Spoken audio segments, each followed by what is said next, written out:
బీహార్లో 63 లక్షల మంది తీసేశారండి నికరంగా. మామూలుగా లెక్కేసుకుంటే 80 లక్షల మందిని తీశారు బీహార్. కానీ వారు కొంతమంది తీసి కొంతమంది చేరుస్తున్నారు. అంచేత నికరంగా అంతకుముందు ఎంతమంది ఓట్ లిస్టులో ఉన్నారు, ఇప్పుడు ఎంతమంది ఉన్నారు అంటే 63 లక్షలు చెల్లచ్చు. కానీ తీసేసిన వాళ్ళు మాత్రమే, చేర్చిన వాళ్ళని కాసేపు పక్కన పెడదాం, తీసేసిన వాళ్ళని మాత్రమే కనుక మన లెక్కలోకి తీసుకుంటే శ్రీధర్ గారు, ఇట్ వాజ్ అబౌట్ 80 lakhs.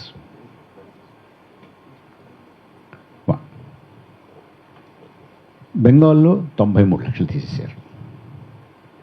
తమిళనాడులో 97 లక్షలు తీశారు.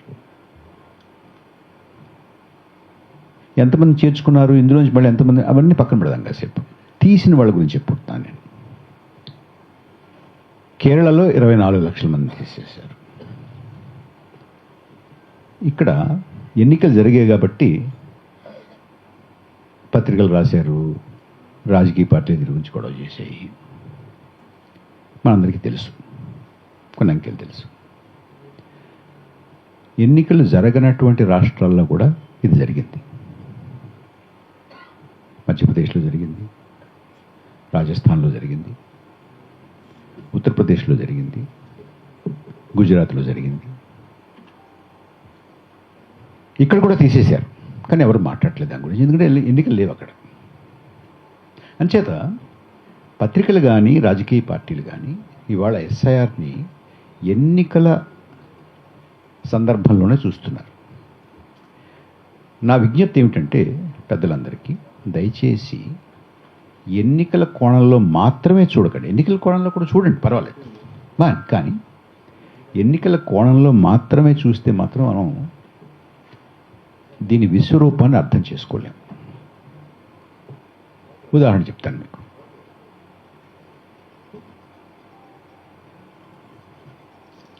$63 లక్షలు నికరంగా తేలింది కదా బీహార్లో, ఎన్నికలు అయ్యాయి.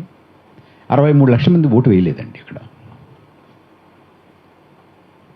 ఎన్నికలు అయిపోయి ఒకళ్ళు నెగ్గారు, ఒకళ్ళు ఓడారు.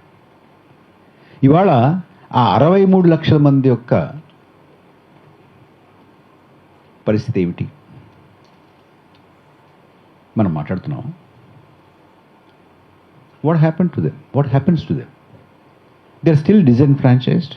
వారికి ఇవాళ వీటి ఓటు లేదుగా. ఎన్నికలు అయిపోయిన తర్వాత మానేస్తారా వాళ్ళ గురించి మాట్లాడడం? 93 లక్షల మంది బెంగాల్లో ఎన్నికలు అయిపోయాయి కదా, ఒకళ్ళు ఓడారు, ఒకళ్ళు నెగ్గారు కదా. ఓడిన వాళ్ళు మాట్లాడరు, నెగ్గిన వాళ్ళు మాట్లాడరు కదా వాళ్ళ గురించి. తమిళనాడులో 97 లక్షల మంది తీసేశారు కదా, ఎవరు నెగ్గారు, ఎవరు ఓడారు. What now? What happens to 97 lakhs? Nobody talks about them. We don't care. అయిపోయింది, ఎలక్షన్ అయిపోయింది. వీళ్ళకి అవసరం లేదు, ఇంకా రాజకీయ పార్టీలు కూడా అవసరం లేదు, మీడియాకి అవసరం లేదు, మన ఎవరికి అవసరం లేదు. నాగేశ్వర్ గారు, నేను ఈ ఎలక్షన్స్ ముందు కూడా కొన్ని రాష్ట్రాలు వెళ్ళానండి, ఎస్ఐఆర్ ఎంత కొంప ముంచుందో చెప్పడానికి. ఆ రాష్ట్రాల్లో నాకు కొంతమంది రాజకీయ నాయకులు, మంత్రులు, ఎంపీలు, ఎమ్మెల్యేలు తెలిసిన వాళ్ళు ఉన్నారు, నాతో చదువుకున్న వాళ్ళు, ఫ్రెండ్స్ వాళ్ళు ఉన్నారు. వాళ్ళతో ఈ మాట చెప్తూ ఉంటే వాళ్ళు ఏమనేవారంటే అండి, just for you to understand how our political class is looking at this entire issue only as an electoral issue. బెంగాల్లో ఏం జరుగుతుందో, ఎంతమంది తీసేశారు కదా అంటే, ఏం వర్రీ అవ్వకు, నేను సేఫే. నా నియోజకవర్గంలో నా ఓట్లు పోలే, వాళ్ళ ఓట్లు పోయినాయి. So it doesn't matter if somebody is not your voter. నీ ఓటరు నా ఓటర్ ముందు తెలుస్తుంది మనకి, అది పక్కన పెడదాం. But look at the complacency. I don't care if it is not my voter. I don't care. రెండోది, నా ఓటర్లను తీసారు అన్నవాడు కూడా ఉన్నారండి కొంతమంది. కానీ వాళ్ళు కూడా కాంప్లసెంట్గా ఎలా ఉన్నారంటే, ప్రభాకర్ నేను లాస్ట్ టైము 15,000తో గెలిచాను, వాళ్ళు కేవలం నా ఓటర్లు 6,000 తీశారు, ఇంకా సేఫ్ నేను నెగ్గుతాను. ఓడారండి వాడు, పక్కన పెడదాం కాసేపు. కానీ look at the attitude of these political leaders and political parties. నా ఓటు తీయలేదు, నాకు పడే ఓట్లు తీయలేదు, దెన్ ఇట్స్ ఓకే, తీసుకోండి, ఎవడో తీసుకున్నాడు, వాళ్ళది తీసుకున్నారు. వాళ్ళ వేలుతోటి వాళ్ళ కన్నే పొడుచుకున్నారటండి. వాళ్ళంతా సుంటలా కనపడుతున్నారు వీళ్ళకి. తీశారు కానీ అయినా కూడా బయటపడిపోతాను నేను. అయితే therefore I don't have to care. తీసిన వాళ్ళ గురించి నేను మాట్లాడక్కర్లా, దాని వాళ్ళ గురించి ఆలోచించక్కర్లా. I'm safe. This is the attitude. పోనీ ఓడేవు కదా, ఓడిన తర్వాత అయినా తీసేసిన వాళ్ళ గతి ఏమిటి అనే దాని మీద మాట్లాడారా ఇంతవరకు ఎవరైనా? ఇప్పుడు మీరు విన్నారండి? బీహార్లో కానీ, బెంగాల్లో కానీ, తమిళనాడులో కానీ, కేరళలో కానీ ఏదైనా ఒక రాజకీయ పార్టీ మొన్నటి వరకు ఈ 93 లక్షల గురించి, 97 లక్షల గురించి, వీటి గురించి నేను గొడవ చేశాను, అయినా కూడా ఇంకా గొడవ చేస్తాను ఎలక్షన్ అయిపోయినా కూడా అన్న మహానుభావుడు మీకు ఎక్కడన్నా కనపడ్డా? దెన్ ఈ దేశాన్ని, ఈ ప్రజాస్వామ్యాన్ని, మన ఓటు హక్కుని ఎవరు కాపాడాలి? This is a question.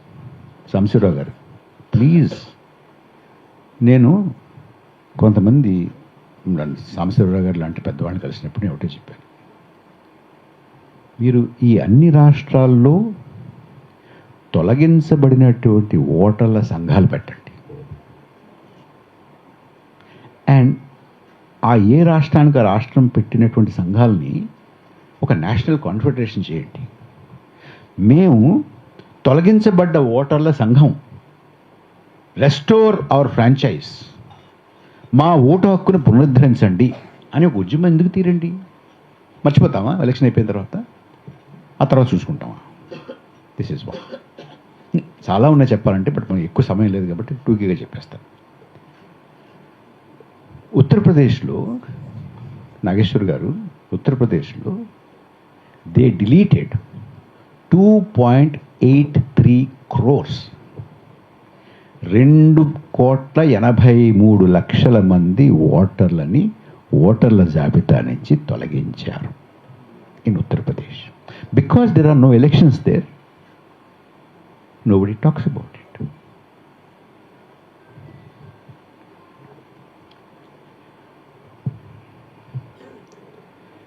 SIR విజయవంతంగా, సంతృప్తికరంగా, సాటిస్ఫాక్టరీలీ అండ్ ఫుల్లీ, కాంప్రిహెన్సివ్లీ పూర్తి చేసిన తర్వాత అని ఒక ఓటర్ నంబర్ ఇచ్చారు కదండి బీహార్లో. ఆ తర్వాత ఏం జరిగింది? ఇంత చక్కగా బాగా విజయవంతంగా చేశారని అంటున్నారు కదా, ఏం జరిగింది? సంతృప్తికరంగా చేశారు, సాటిస్ఫాక్టరీగా చేశారు అని అంటున్నారు కదా. ఏం జరిగింది అని కొంతమంది పెడితే, ఏది SIR జరిగిన తర్వాత ఒక ఇంట్లో ఒకే అడ్రస్ మీద 800 మంది, ఇంకో నియోజకవర్గంలో ఒకే ఇంటి మీద 500 మంది, 600 మంది ఓటర్లు ఉన్నారు. Is that called SIR? నువ్వేం చెప్పావు? ఓటర్ లిస్టులో చాలామంది చనిపోయిన వాళ్ళు ఉన్నారు, షిఫ్ట్ అయిపోయిన వాళ్ళు ఉన్నారు, డూప్లికేట్లు ఉన్నారు, దొంగ ఓటర్లు ఉన్నారు అన్నావు కదా, అవి తీస్తా అన్నావు కదా, అలా మార్కెట్ చేసావు కదా, మేమంతా నమ్మేం కదా అలాగే చేస్తామని. తీసిన తర్వాత, అయిపోయిన తర్వాత సాక్ష్యాలతో సహా ఇలా చాలా ఉన్నాయండి. Which means I don't want go get in to all the details. ఒక్కొక్క రాష్ట్రంలో ఏం జరిగింది అంటే ఇంకో గంట పడుతుంది. అలా పాయింట్ ఏంటంటే, ఇట్ ఈస్ బియాండ్ డౌట్. ఇది ఈ మాట నేను I'm prepared to say this standing anywhere, on any platform, any part of the country. I can tell you this. It is beyond doubt established that this is a targeted deletion. Please be very clear about this. ఎక్కడా మీరు దీని గురించి భ్రమలోనూ అస్పష్టతలోనూ ఉండద్దు దయచేసి. ఎవరిని తీస్తున్నారు, ఎవరిని పెడుతున్నారు కూడా ఉంది కదా. 800 మంది ఒక ఇంట్లో ఏంటండి, 500 మంది ఒక ఇంట్లో ఏంటండి. పైగా ఈ 800 మంది ఎవరో తెలుసండి, ఆశ్చర్యపోతారు మీరు. ఒక నియోజకవర్గంలో, ఒక ఊరిలో, ఒక బూత్లో అది చూస్తే 800 మంది ఉన్నారంటే 800 మంది ఎలా ఉన్నారు ఇంట్లో మీరు అక్కడికి ఆశ్చర్యపోవద్దు. ఆ 800 మంది అన్ని కులాల వారు ఉన్నారు ఒకే ఇంట్లో. ఎంత గొప్ప విషయం అండి అది. అంతేకాదు అన్ని మతాల వారు ఉన్నారు. అసలు అదేగా మనం కోరుకునేది, ఒక ఇంట్లో అన్ని మతాల వారు ఉండాలి, అన్ని కులాల వారు ఉండాలని కోరుకుంటాం మనం మామూలుగా. కానీ 800 మంది ఏమిట్రా అనుకున్నారు, అదేంటి ఎలా ఉంటుందో చూద్దాం అనుకున్నారు. మళ్ళీ చూసేప్పటికి అన్ని కులాల వారు ఉన్నారు, అన్ని మతాల వారు ఉన్నారు. అంతేకాదు అన్ని భాషలు మాట్లాడేవాళ్ళు ఉన్నారు. మురుగన్ ఉన్నాడు, కర్తార్ సింగ్ ఉన్నాడు, పంజాబ్ నుంచి ఉన్నారు, తమిళనాడు నుంచి ఉన్నారు, సేతుమాధవన్ ఉన్నాడు, విశ్వనాథ్ సింగ్ ఉన్నాడు. అన్ని మతాల వారు, అన్ని కులాల వారు, అన్ని ప్రాంతాల వారు. ఏమిట్రా ఇది ఎలా ఉంటుందో, ఇల్లు ఎలా ఉంటుంది, వాళ్ళు ఎలా ఉన్నారు, ఎలా సహజీవనం చేస్తున్నారు చూద్దామని చెప్పి నాలాంటి పనులన్న వాళ్ళు ఉంటారు కదండి. ఒక 6-7 కలిసి పాపం ఆ గోతుల రోడ్లో పడి వెళ్ళారండి ఆ ఊరు. ఎంత తిరిగినావు ఆ ఇల్లు కనపడలేదండి, ఇల్లే లేదు. And this is not one isolated incident. Please understand this. This is in many places. It is SIR. So, if somebody comes and says that, look, I'm cleaning up voters list, please don't believe it. It is not cleaning up. ఏం జరుగుతుంది, ఎవరిని తీస్తున్నారు? తీసిన వాళ్ళల్లో ఎక్కువ మైనారిటీస్లో ముస్లిం minority, క్రైస్తవ minority, then Dalit, then ఆదివాసీ, then ఇందాక సాంబశివరావు గారు చెప్పినట్టుగా కూలీ నాలి చేసుకునేటటువంటి పేదవారు. వీళ్ళందరిలో మైనారిటీలు, క్రైస్తవులు, ముస్లింలు, దళితులు, ఆదివాసీలు, కూలీ నాలి చేసుకునేవారు, వీళ్ళందరిలో మహిళలు ఎక్కువ. They don't want women, they don't want minority, they don't want Christian, they don't want Muslim, they don't want Adivasi, they don't want Dalit, they don't want ఇందులో వీళ్ళ కూలీ నాలి చేసినవాడు కూడా మాకు గుర్తు అని. ఏమిటి దీని అర్థం? అది కొంచెం నేను చెప్పి ఆపుతాను, చాలా ఉన్నాయనుకోండి. ఏమిటి దీని అర్థం? ఎందుకు నేను వర్రీ అవుతాను దీని గురించి? రాజకీయ పార్టీలేమో ఎలక్షన్ గురించి వర్రీ అవుతాయి. మీరు ఎందుకు వర్రీ అవ్వాలి? సామాన్యులు మనలాంటి వాళ్ళం ఎందుకు వర్రీ అవ్వాలంటే, దీనికి ఒక లాంగ్ టర్మ్ కాన్సిక్వెన్సెస్ ఉన్నాయి. షార్ట్ టర్మ్ కాన్సిక్వెన్సెస్ ఏంటి? ఒక ఎలక్షన్ ఎక్కుతారు, ఒక ఎలక్షన్ కొడతారు. షార్ట్ టర్మ్ కాన్సిక్వెన్సెస్, ఒక ఎలక్షన్ కావచ్చు, 2 ఎలక్షన్లు కావచ్చు. But beyond that, what happens to India if SIR goes ahead like this?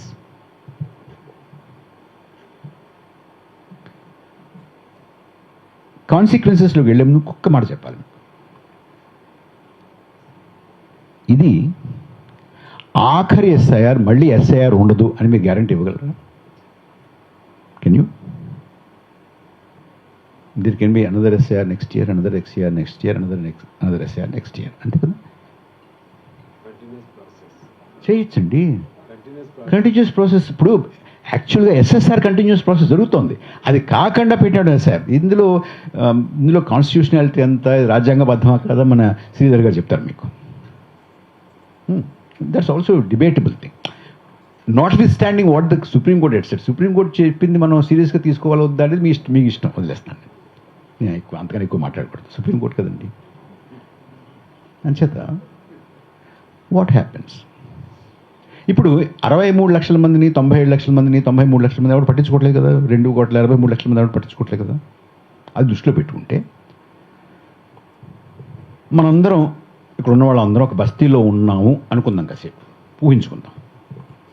మన ఎవరికి ఓటు లేదు, తీసేశారు ఓటు, కానీ మనం బస్తీలో ఉన్నాం. నేను మిమ్మల్ని కోరేది ఏంటంటే, ఒక్కసారి ప్లీజ్ ఇమాజిన్, మనందరం కూడా ఒక బస్తీలో ఉన్నాం, మన దగ్గర ఎవరి దగ్గర కూడా ఓటు లేదు. ఏ రాజకీయ నాయకుడైనా ఏ పార్టీ అయినా మీ దగ్గరికి వస్తారా?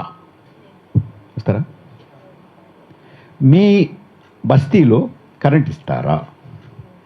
మంచినీళ్ళు ఇస్తారా? మీకు బడిస్తారా?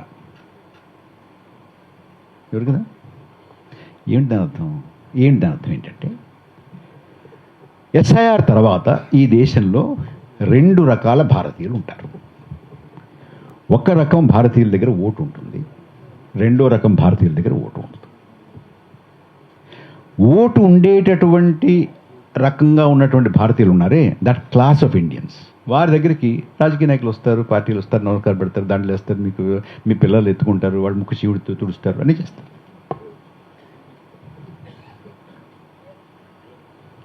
లేని వాడి దగ్గరికి ఎవడు రాడు. They don't want waste their time. అంటే ఏమవుతుందంటే,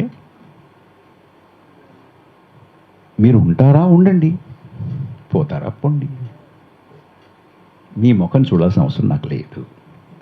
మీకు బడి ఇవ్వాల్సిన అవసరం లేదు, రోడ్డు ఇవ్వాల్సిన అవసరం లేదు, కరెంట్ ఇవ్వాల్సిన అవసరం లేదు, మంచినీళ్ళు ఇవ్వాల్సిన అవసరం లేదు. Still live, you can live like a second class fellow.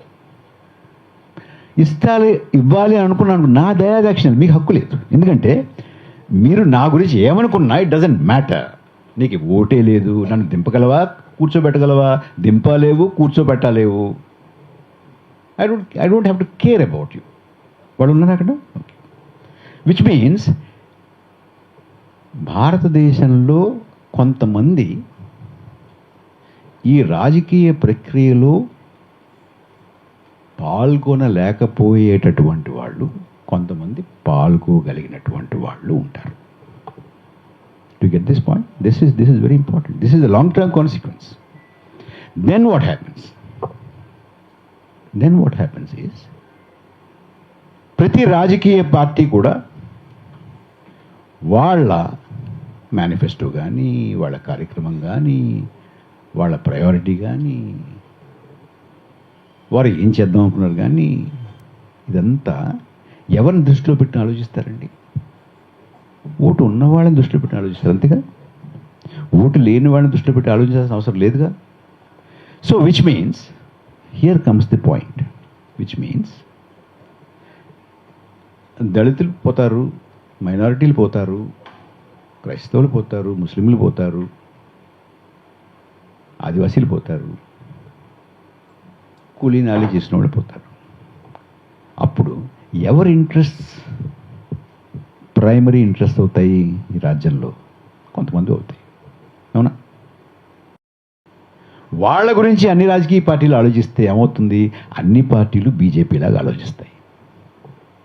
It is actually BJPization of every political party in the country. That is the larger project of SIR. Okay, election reduction కాదండి. Then what happens? అదే కనుక జరిగితే మీ RSS ఒక బీజేపీని support చేయాల్సిన అవసరం లేదు, రేపు కోనమనేని గారిని కూడా సపోర్ట్ చేస్తాయి. ఎందుకంటే ఆయన కూడా అవే మాట్లాడతాడు కాబట్టి. సారీ, మిమ్మల్ని ప్రశ్నగా కాదు చెప్పేది. ఎందుకంటే మీకు ఓటర్లు వాళ్ళే ఉన్నారు, వాళ్ళ గురించే మాట్లాడతారు. నేను రేపు పోటీ చేసినా అలాగే మాట్లాడతాను, మా నాగేశ్వరరావు గారు పోటీ చేసినా అదే మాట్లాడతారు. అంచేత BJPization of every political party. And మనకి ఒక మోడల్ ఉందండి ప్రపంచంలో. కొంతమంది రాజకీయ ప్రక్రియలో పాల్గొని, కొంతమందికి రాజకీయ ప్రక్రియలో పాల్గొనేటటువంటి అవకాశం లేనటువంటి మోడల్ ఒకటి ఇజ్రాయెల్లో తయారు చేశారు. ఇజ్రాయెల్లో ఏ పార్టీ అధికారంలోకి వచ్చినా, ఎవరు పోటీ చేసినా, వారందరూ కూడా, because it's an Israel is a Jewish state, వారు కేవలం జూయిష్ ఇంట్రెస్ట్తోనే మాట్లాడుతుంటారు. వాళ్ళు ఏ పార్టీ, లిక్విడ్ పార్టీ కావచ్చు, లేబర్ పార్టీ కావచ్చు, ఎక్స్ పార్టీ కావచ్చు, వై పార్టీ కావచ్చు, ఏ పార్టీ అయినా సరే. అంటే you are Israelizing India, BJPizing political parties, Israelizing India. మీరు ఒకసారి చూడండి, religious symbols in Israel are state symbols. Star of David is on the flag. మనం కూడా సింగోల్ పట్టుకెళ్ళాం మన ఈ మధ్యనే పార్లమెంట్లోకి. అండ్ పురాణాల్లోనూ, ఇతిహాసాల్లోనూ, ఉపనిషత్తుల్లోనూ, వేదాల్లోనూ, మరో చోట భారత భాగవతాల్లో ఉన్నటువంటి మాటలు, అటువంటి భాష ఇవాళ మన ప్రభుత్వ స్కీముల మీద కూడా కనపడుతున్నాయి. జీ రామ్జీ అని పెట్టారండి. మహాత్మా గాంధీ తీసేసి జీ రామ్జీ అని పెట్టారు కదా. సో స్లోగా state symbols, state language is becoming religious symbol and religious language. This is what happened. This is what is the reality in Israel. So SIRకి ఒక లాంగ్ టర్మ్ కాన్సిక్వెన్స్ ఉంది. దాన్ని దయచేసి మీరు దృష్టిలో పెట్టుకోవాలి. నేను అందరికీ మనవి చేసుకుంటున్నాను. ఓకే, ఇంకొక 5 నిమిషాలు ఏం చేయాలి? బట్ మీరు ఇంటికి వెళ్ళిన తర్వాత దీని గురించి ఆలోచించండి. ఏం జరుగుతుంది sir? It is not an electoral issue alone. It is also electoral issue, 1 or 2 elections. But beyond that ఉంది. ఏం చేయాలి? ఇప్పుడు ఒకటేనండి, 2-3 బండగుర్తులు చెప్తాను మీకు. భారతదేశంలో జనాభా పెరుగుతోందా, తరుగుతోందా? పెరుగుతుంది కదమ్మా.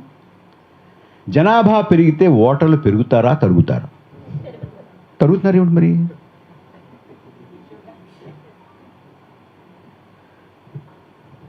నెంబర్ 1. నెంబర్ 2, మనది యూనివర్సల్ అడల్ట్ ఫ్రాంచైజ్. మనకి ఓటు హక్కు ఎందుకు వస్తుందండి? మీ కులం చూసి ఓటు హక్కు ఇస్తారా? మతం చూసి ఇస్తారా? మీరు ఆడ అని చూసిస్తారా? మగ అని చూసిస్తారా? మీ మతం చూసిస్తారా? మీరు ప్రాంతం చూసిస్తారా? మీరు మాట్లాడే భాష చూసిస్తారా? ఏ చూసిస్తారు? నువ్వు 18 ఏళ్ళ కాదా అని చూసిస్తారు, అంతే కదా. సో 18 సంవత్సరాలు నిండినటువంటి ప్రతివాడు ఓటరే అయితే, మా ఊళ్ళో 18 సంవత్సరాలు నిండినటువంటి వారి సంఖ్య ఎంత అని అంటే 100 అనుకుందామండి. మా నియోజకవర్గంలోనూ, మా మండలంలోనూ, మా జిల్లాలోనూ, మా రాష్ట్రంలోనూ 100 మంది 18 ఏళ్ళు నిండిన వాళ్ళు ఉన్నారు అని అంటే, నా ఓటర్ లిస్టులో ఎంతమంది ఉండాలి? ఎంత ఉండాలండి? 100 మంది ఉండాలి కదా. 99 ఉన్నారు అనుకోండి, ఓకే, ఇప్పుడు ఎక్కడో చిన్న పొరపాటు జరిగింది. 101 ఉన్నారు అనుకోండి, అది పొరపాటు జరిగింది. 30 ఉంటే, 70 ఉంటే, 70 ఉంటే, 130 ఉంటే, 130 ఉన్నా ఒప్పుకోకూడదు, 70 ఉన్నా ఒప్పుకోకూడదు అండి సాంబశివరావు గారు. సో ఇవాళ సెన్సెస్ పక్కన పెడదాం కాసేపు. ఇవాళ ఫ్యామిలీ సర్వేస్ ప్రకారం, ఫ్యామిలీ హెల్త్ సర్వేస్ ప్రకారం, ప్రభుత్వాలు చేసినటువంటి సర్వేల ప్రకారం, కలెక్టరేట్లో స్టాటిస్టిక్స్ డిపార్ట్మెంట్ వాళ్ళు చేసినటువంటి సర్వేస్ ప్రకారం, ప్రతి చోట what is the adult population, మీకు గూగుల్ చేసి తెలిసిపోతుంది మీకు. What is the adult population in a particular Geography. So ఆ జియోగ్రఫీలో 18 సంవత్సరాలు నిండినటువంటి అడల్ట్ పాపులేషన్, వయోజన జనాభా 100 ఉంటే, what is your electoral role strength? అర్థమైపోయింది కదా. సో అదొక పండుగ. సో ఇప్పుడు యూపీ ఉందండి, ఉత్తరప్రదేశ్లో అడల్ట్ పాపులేషన్ సంఖ్య 16,10,00,000 అండి. 16.1, బట్ 16 అనుకుందాం, 16 కోట్లు అనుకుందాం. ఎస్ఐఆర్ చేసిన తర్వాత ఓటర్ లిస్ట్ సంఖ్య ఎంతో తెలుసా అండి? 12,50,00,000 అండి. కొంత అటు ఇటు వేసి చివరికి మొత్తాన్ని కానీ చూస్తే 2.83 crores were taken out.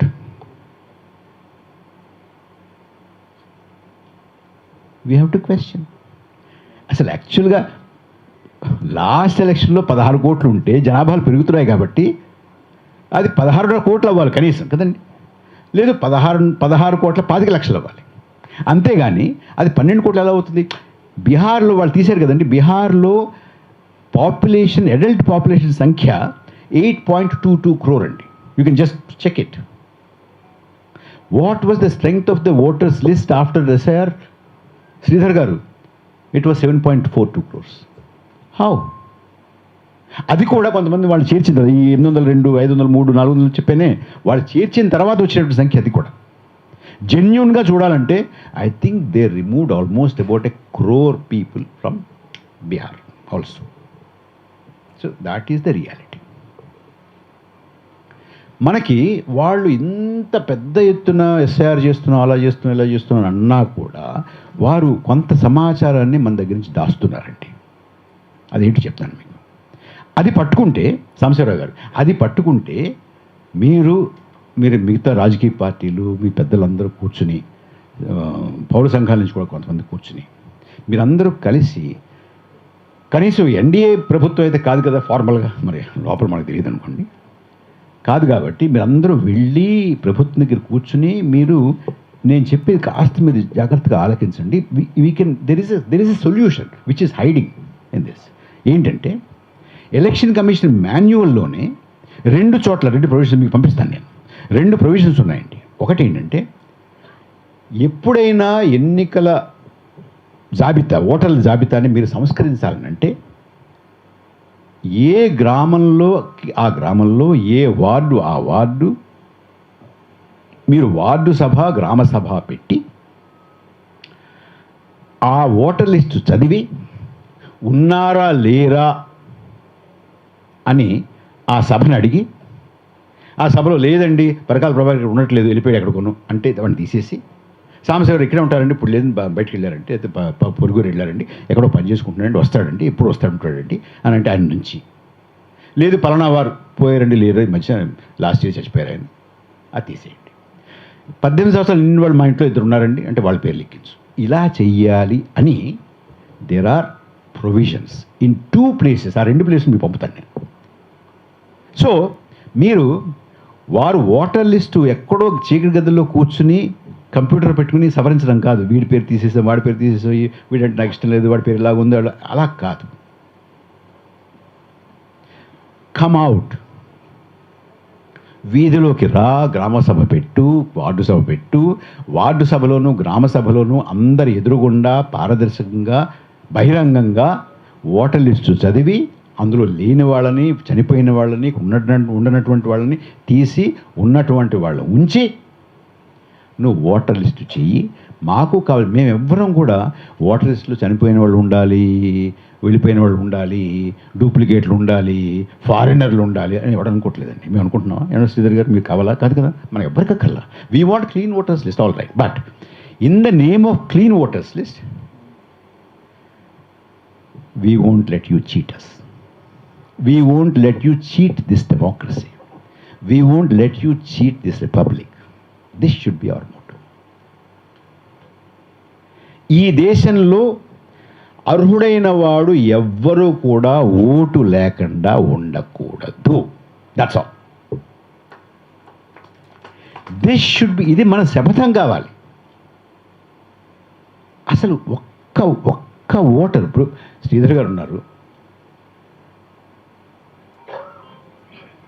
న్యాయ పండితులై, లా పండితులు, ఏమండి 10 మంది అనుమానితులు తప్పించుకున్నా పర్వాలేదు కానీ ఒక్క అమాయకుడు మాత్రం శిక్ష పొందకూడదనే కదా మీరు, మీ ఆ బేసిసే కదా మీరు అనుమానించిన వాళ్ళు తీస్తారు ఏమిటండి? అనుమానం కూడా ఇప్పుడు అసలు ఏ బేసిస్ మీద తీస్తున్నారు? ఇంకోటి, నేను ఈ ఓటరుగా ఉండడానికి అర్హున్నా కాదా అని నేను నిరూపించుకోవాలా? ఎక్కడ ఉందండి ఇది? Is that provision anywhere at all in the world? లేదు, మనకు అస్సలు లేదు అది. సో ఇలా చాలా ఉన్నాయి. కానీ స్థూలంగా దీనికి మనం ఎస్ఐఆర్ని అవ్వనివ్వకుండా ఆపేటటువంటి శక్తి వాళ్ళ రాజకీయ పార్టీలకి లేదు, ప్రజా సంఘాలకి లేదు, మన జనాభాకి లేదు. చేస్తున్నారు వాళ్ళు with full force of the state చేస్తున్నారు. కానీ మనం ఏం చేయొచ్చు అంటే, అది ఆపలేకపోయినప్పుడు కనీసం వారి ఉద్దేశం సిద్ధించకుండా మనం చేయగలగాలి. We have to defeat the purpose of SIR, their purpose of SIR. That at least we should do. SIR, please understand, SIR is not clearing up of the voters list. SIR కేవలం voter లిస్ట్ని అందులో ఉన్నటువంటి అవకతవకలు తీసేటటువంటి ప్రక్రియ కాదు. SIR ఈ దేశ రాజకీయ సమాజాన్ని పూర్తిగా మార్చేసేటటువంటిది, ప్రజాస్వామ్యాన్ని మార్చేసేటటువంటిది. మీకు నాకు ఇప్పటివరకు తెలిసినటువంటి ప్రజాస్వామ్యం, ప్రపంచంలో ఎక్కడైనా సరే ప్రజాస్వామ్యం ఏంటంటే ఓటర్లు ప్రభుత్వాలను ఎన్నుకుంటారు కదండి.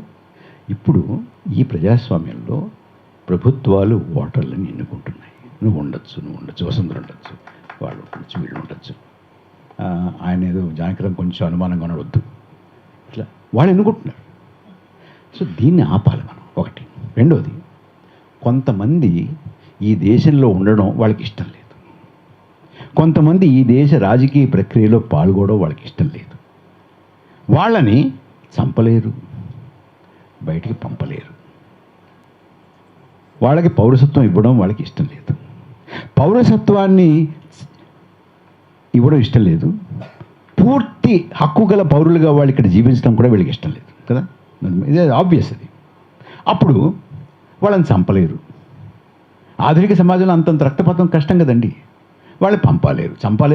ఏం చేయాలి? పౌరుణ్ణి చంపలేనప్పుడు, పౌరుణ్ణి పంపలేనప్పుడు పౌరసత్వాన్ని చంపు. This is what is SIR. భారతదేశంలో ఉన్నటువంటి అనేక మంది యొక్క పౌరసత్వాన్ని చంపడమే SIR లక్ష్యం. SIR is nothing but a bloodless political genocide. రక్తపాత రహిత రాజకీయ నరమేధమే SIR. Thank you.